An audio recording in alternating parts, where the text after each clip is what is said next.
o aluno, muitas vezes, ele tem mais acesso à tecnologia do que o próprio professor, né? Ou por meio dos seus celulares, por meio dos seus computadores.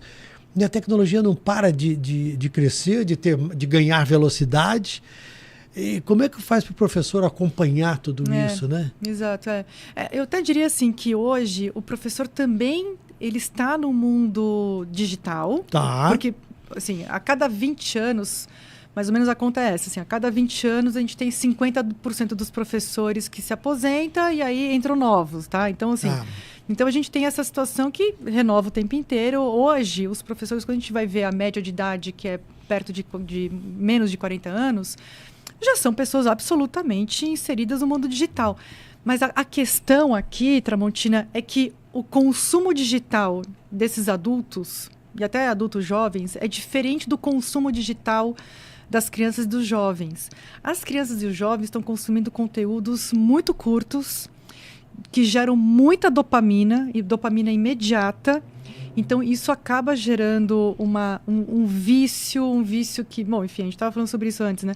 A dificuldade de largar o celular, largar o computador, né? Largar o mundo digital. Uhum. E para o professor, o desafio de reter a atenção, de ser interessante. Agora tem essa coisa, né? Assim, agora o professor tem que ser interessante, porque como que você vai competir, né? Todo lugar onde a gente vai comprar alguma coisa, os vendedores falam assim, não, você não veio comprar esse celular, você veio viver uma experiência. Uma experiência, exato. Então é um pouco disso, né? Ir à sala de aula é viver uma experiência diferente. E dentro dessa experiência o professor tem que ser interessante. Tem.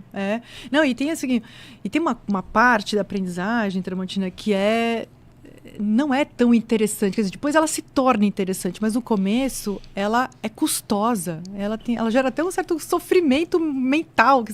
Por exemplo, para você aprender matemática, você tem que quebrar a cabeça com exercícios. Isso é o aluno que tem que fazer.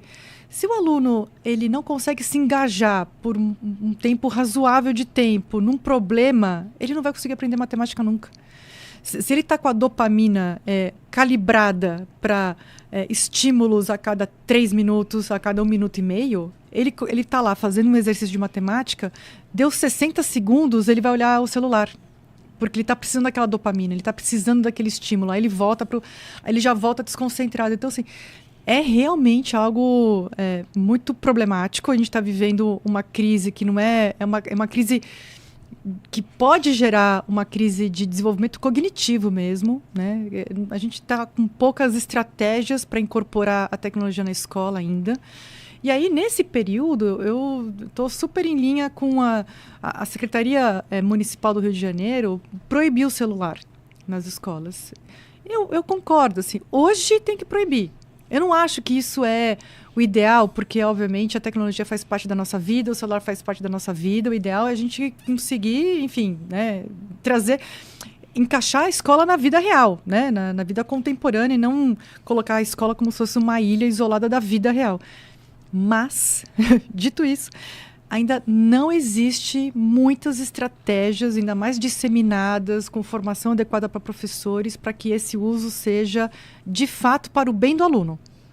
Hoje, posso dizer, assim, a própria OCDE tem falado muito sobre a OCDE, que faz o PISA, né, que é a avaliação mundial da aprendizagem, grandes alertas em relação a como que a tecnologia explica, em parte, o estacionamento, né? Assim, a curva que vinha melhorando de resultado de aprendizagem no mundo inteiro parou, já tem, e coincide com esse aumento do uso da tecnologia, né?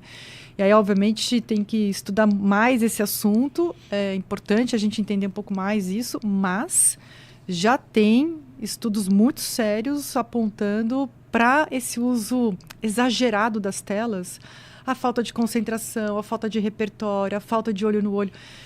Só para encerrar esse assunto, Tramontina, existe uma clareza muito grande em relação à importância, por isso que você falou que na pandemia os alunos aprenderam menos, né? Aprenderam menos porque, enfim, telas, tá? E muita falta de conexão pessoal com o professor. Essa memória que a gente tem, ela não é só afetiva, ela é uma memória porque aquele professor, quando ele olha no nosso olho e ele acredita que você vai aprender, ele está ali para você, ele está se dedicando a você, ali realmente de corpo presente, isso acaba tendo um efeito muito positivo na aprendizagem. Essa conexão, a aprendizagem ela se constrói a partir dessa conexão entre pessoas. Por isso que a gente acaba aprendendo menos, né, no remoto.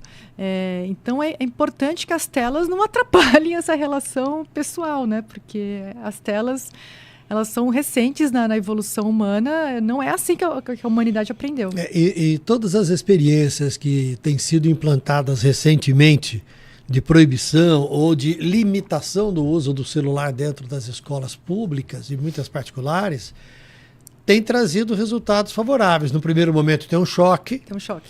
Porque quem está acostumado com isso aqui na mão não quer ficar longe disso, muito menos que isso fique desligado. Mas depois começa a descobrir outras coisas, né? Que são bacanas também. Sim, exato.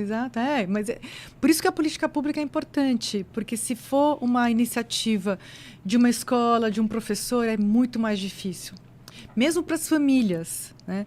Se a gente tem uma política pública que, olha, limita, porque nesse espaço da aula, aquele espaço de aprender, a gente não está só aprendendo português, matemática, ciências, que é super importante, mas a gente também está aprendendo a conviver, a gente está aprendendo a ouvir o outro, a gente está aprendendo que, olha, o Tramontina pode ter uma opinião que eu não concordo, mas eu não vou atacar o Tramontina por conta disso.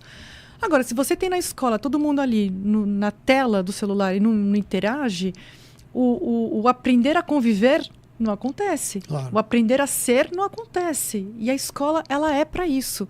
Assim, voltando para os pilares, né, da aprendizagem, a gente tem que educar. Quais são os objetivos da educação? Aprender a aprender, aprender a ser, aprender a conviver, aprender a fazer.